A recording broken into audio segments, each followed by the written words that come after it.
Ano ba yan? Basura. Diyos ko. Kita ng gulay may basura sa ilalim. Upuan ay may sasakay na rin. Ito mga kasama. Oh.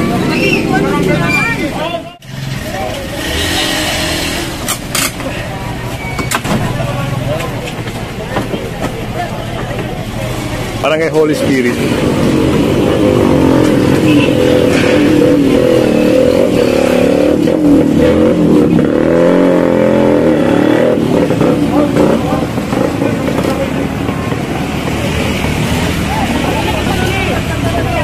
At ito, babaklasin din ata ito. Ito, taktaran. Expensive na yan. Bunga kayo lang, doon na kayo magtatagtag ka. Hindi number ka sa ito.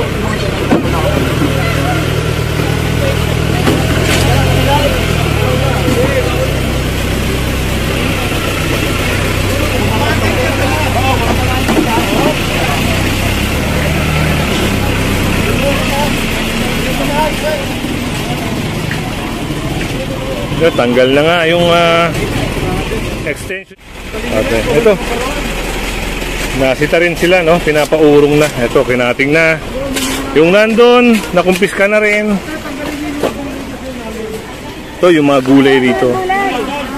Yung mga sumosobra na sa linya nila. Ayun, no? Hanggang ng BA na yan. Tanggalin, para lumawag. Yung ilalim, tanggalin yung ilalim. Bukasan nyo, ganun din naman ang ano eh. Ganun din ang total yan eh, ha?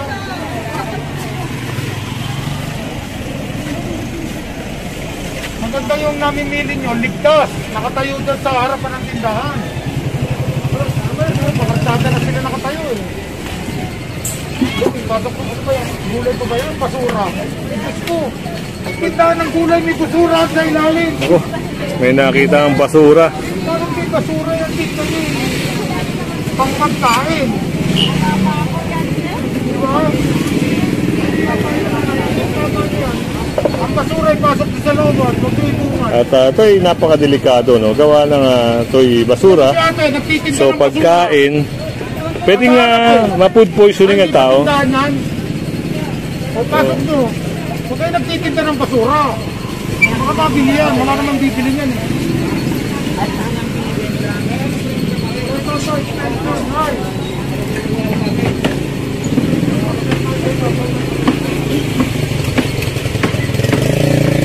At ayun, yung extension ni ate. Ayan, tatanggalin na rin.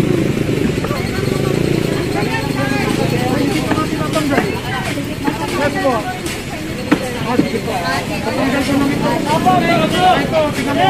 Nagtitinda ng basura.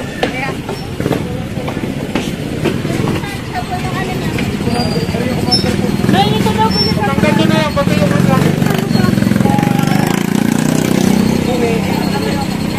Opo, tanggalin na lang yan.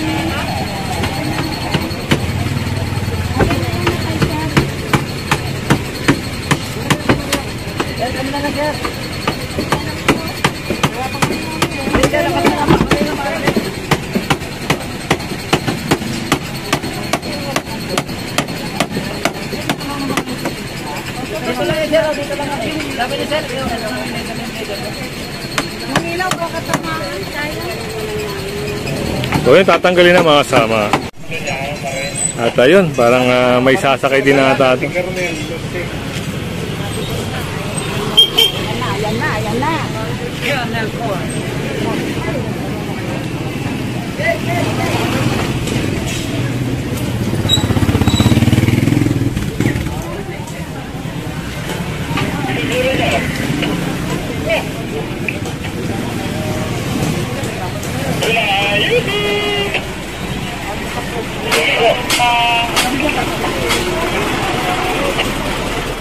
Sinakay na yung isang stall doon, no?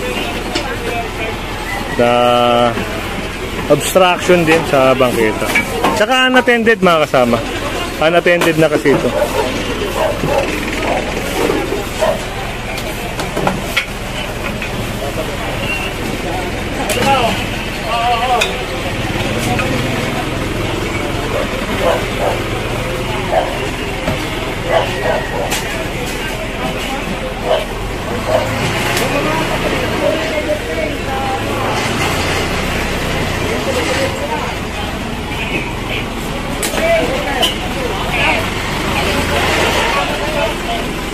Dito naman, parang yung napakalaking trapal na yun eh. Tignan natin, subaybayan natin yung kung ano yung mangyayari mga kasama.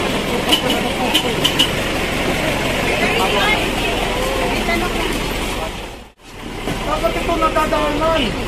Ayun, nasita rin ito mga kasama. Dapat pala yan, ayun, tabusan. Hindi sa dapat tanggalin niyo po yan, tanggalin. Wala pa patigil yan. Kasama yan, Ali. It's part of the road. Ito. Yung sinabi ni Sir, yung alley. Ali yan eh. Parang ano siya, parang subway, no, na pwedeng pagdaanan. Yung substitute way, yung mga ganon. Oo.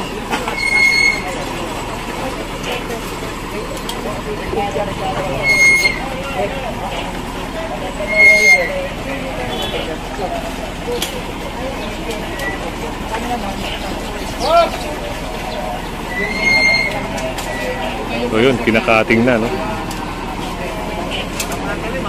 Wala na yung talim yung cutter mga kasama. Tanggalat yan, tanggalat yan. Arsada yan. At ito, pinapalis na rin mga kasama.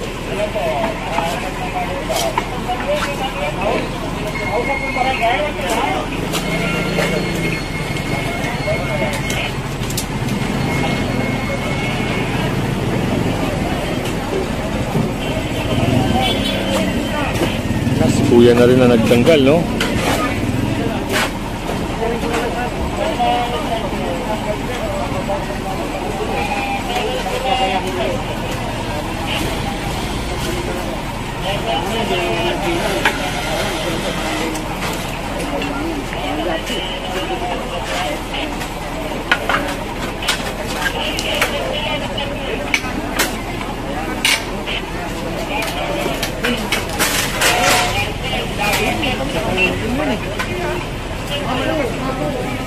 At ito, yung isang canopy.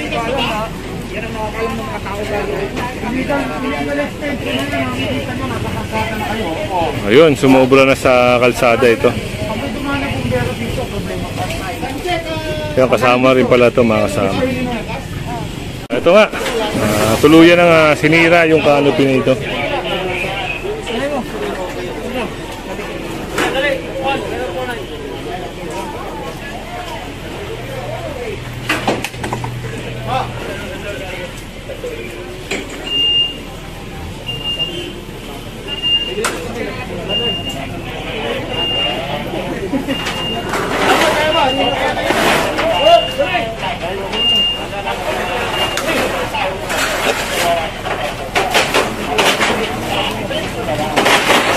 Ate, takpan mo yung isda. Itali pa, itali.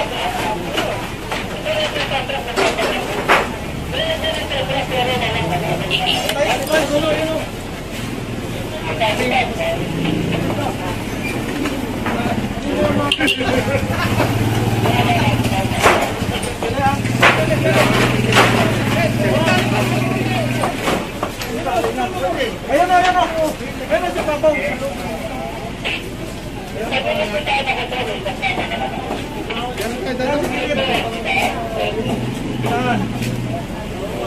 Yan, sa kamay mo, sa kamay mo. Yan.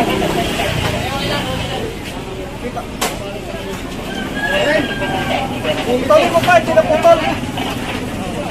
Dito banda lang. Yan, yan, yan. Yan. Hop, yan.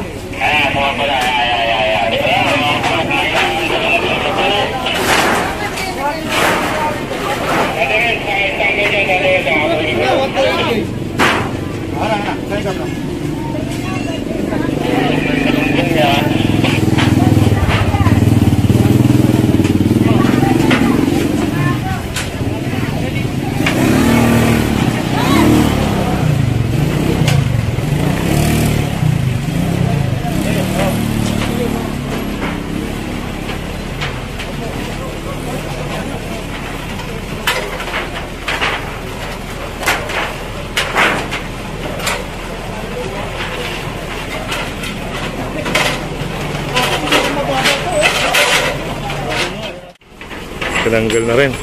Kinara. Dahil mababa. Mababa ito. Tanggalin nyo na lang, balik ko sa kanila, tuturuan natin. Ate, pagkatanggal ko ito, ang gawin mo rito, Ang gawin mo na lang dito, detachable. O kaya kung kaya mo nang nahati para nakasagad dito, hindi nakasobrang ganito, ha? Kaya tanggalin nyo na lang ito, balik mo sa Ayun, tatanggalin nga, pero ibabalik para itama. Kaya rin ang gamitin mo ano.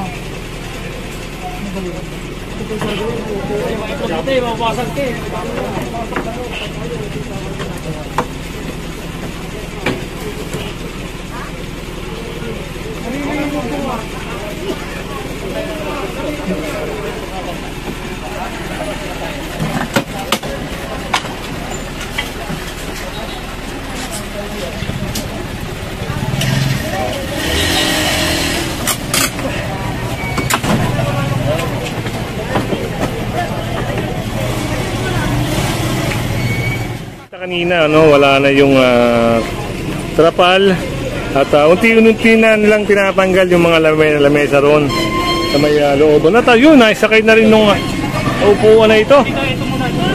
Yung bakal na upuan ay may sasakay na rin. Ito mga kasama.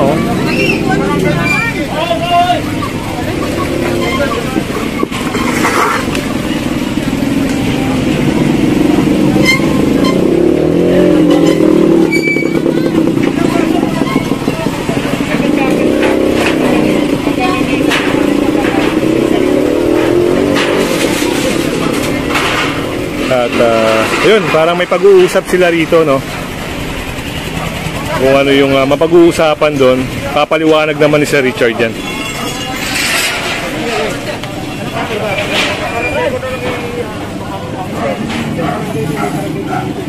Ito ba yung barangay na pinag-coordinate namin? Yes sir, yun yung May, kami yung sa Charlie Bay sir. Ito yung sa May namin nalalagay. Okay, sige sir.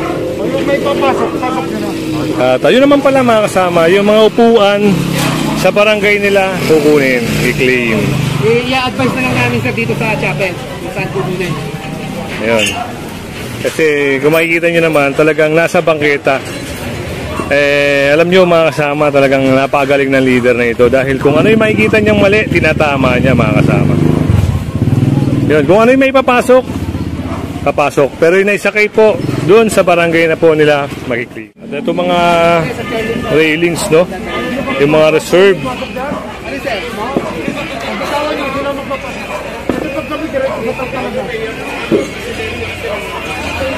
Hindi ko alam kung paano dito eh.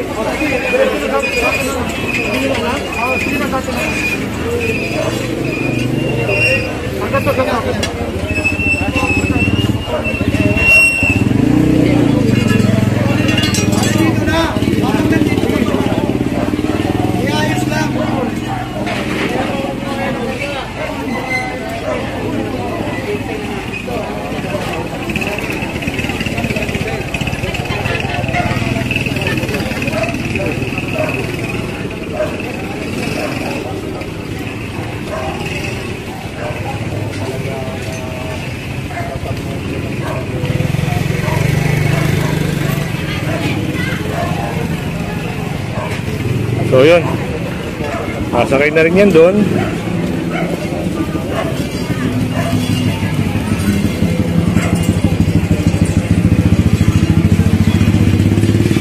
Kita nyo naman, malinis na yung sidewalk. Pwede na dumaan yung mga tao. Yan mga kasama, yung mga nakumpiska rito mga kasama ay talagang kailangan lang linisin. Pero yung pag-uusap dito, sa barangay nila i-clean. Mamaya pupunta tayo sa barangay para i-surrender nga yung mga nakumpiska rito.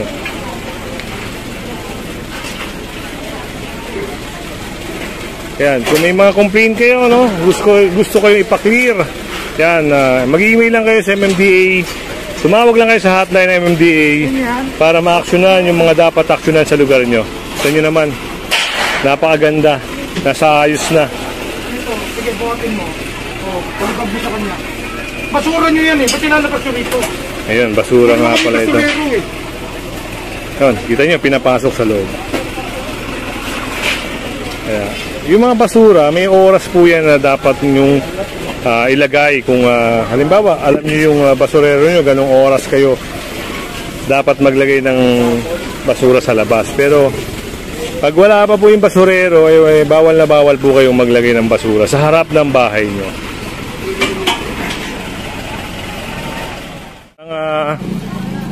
matitikitan din ata itong License ka. Hit na po. yun, may operation mga kasama kaya matitikitan si kuya.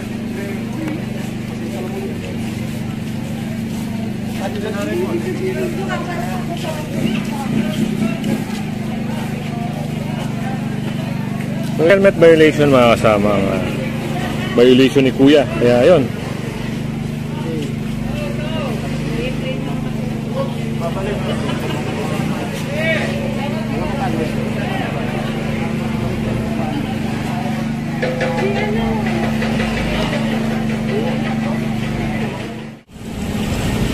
Ito na yung area na clear natin, no? Kasama ng MMDA. Kaya wala nang mga obstruction, yung mga sa sidewalk, yung mga trapal na illegal extension. Yan, wala na, clear na, maayos na. So yan, sana ma-maintain na ng barangay Holy Spirit ito, no? Para hindi na balikan sa mga susunod.